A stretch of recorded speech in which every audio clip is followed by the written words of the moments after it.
Welcome to the Deep Dive. So today we're digging into a source called the Sound Scribbler.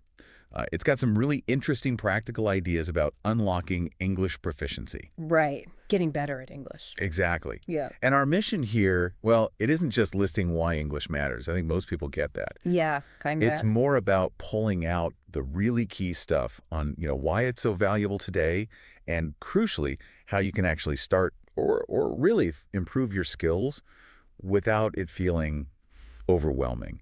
Because the source makes this great point. English isn't just a subject like history or something. It's a skill, something you actually build. Yeah, that's a core idea from the Sound Scribbler. It really frames English as, well, the global language, doesn't it? The lingua franca. Exactly. For business, sure, but also travel, tech, even movies and culture. It's everywhere. Right. And it paints this picture of English as a kind of key, unlocking real benefits. Like what specifically? Well, genuinely connecting with people. The source mentions over 100 countries where English is common. Wow. Okay. And accessing just so much more information, more content, books, shows, anything online, really. Deeper dives into topics you care about. Precisely. And of course, jobs. Better opportunities in this globalized market we're in.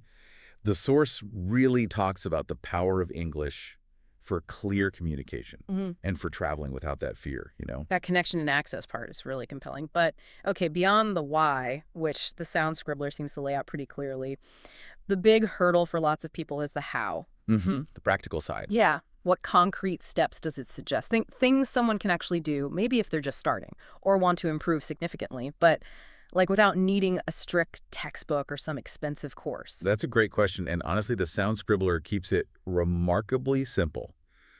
Powerful, but simple. It cuts through the noise and just gives 5 actionable tips for daily practice. Okay, 5 tips. Let's break them down. What's the first one? First up, consistent, active listening. And it's not just, having English on in the background. Right, not passive. No. The source suggests techniques like shadowing. Have you heard of that? Where you listen and repeat immediately. Exactly. Listen to a native speaker, try to copy them right away. The idea is to kind of hardwire the sounds, the pronunciation, the rhythm, right into your speaking muscles, like building muscle memory for talking. Okay, interesting. So training your mouth as much as your ears. What about the fear? The fear of actually speaking. That stops so many people. Oh, absolutely. Huge hurdle. And that's the second tip and maybe the most freeing one. Speak without fear. Easier said than done sometimes. Well, yeah.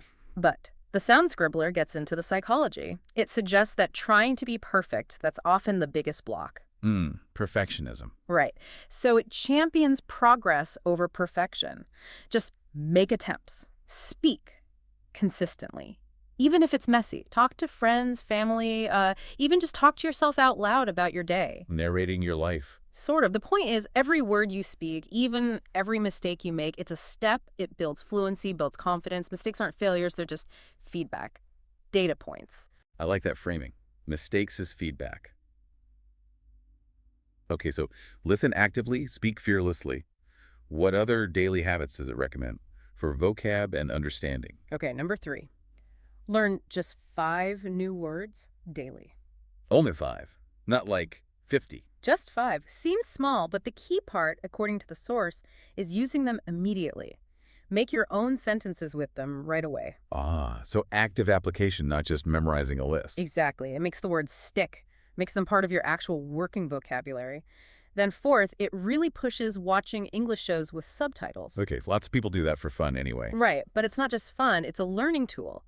You connect the written word with the sound, you pick up natural phrases, how sentences flow, even cultural nuances.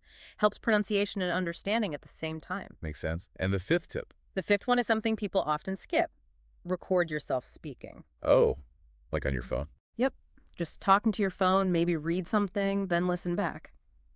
The Sound Scribbler says this isn't just about catching mistakes, although it helps. It's about developing a critical ear for your own voice, your own patterns. Self-awareness. Exactly. You notice the small improvements over time, the flow, the rhythm, maybe even just sounding more confident. Tracking your own progress like that, it's super motivating. It really sounds like the core message is about consistency, curiosity, and just being okay with not being perfect, right? Totally. Like the Sound Scribbler puts it, it's a journey, not a race. Yeah. And it's okay. It's actually good to make mistakes. I mean, you're learning. You're pushing yourself. Couldn't agree more. That's the beauty of these 5 tips: listening, speaking fearlessly, the 5 words, the shows, recording yourself. They're simple. You can actually do them daily. It's about building habits, staying curious, seeing every little interaction as a chance to learn. So for everyone listening, Mm-hmm. what's the big takeaway here? The source ends with this really powerful idea. Mm-hmm. Your voice has power. Use it. Maybe think about how these small, consistent steps aren't just about, understanding English better. They could unlock whole new ways for you to express yourself Yeah, articulating thoughts, feelings maybe you couldn't quite capture before. and forging connections, right? With Mm-hmm. people, with cultures, possibilities you hadn't even considered. It's really about finding your voice in this huge global conversation. Well said. So keep learning, keep speaking, and keep connecting.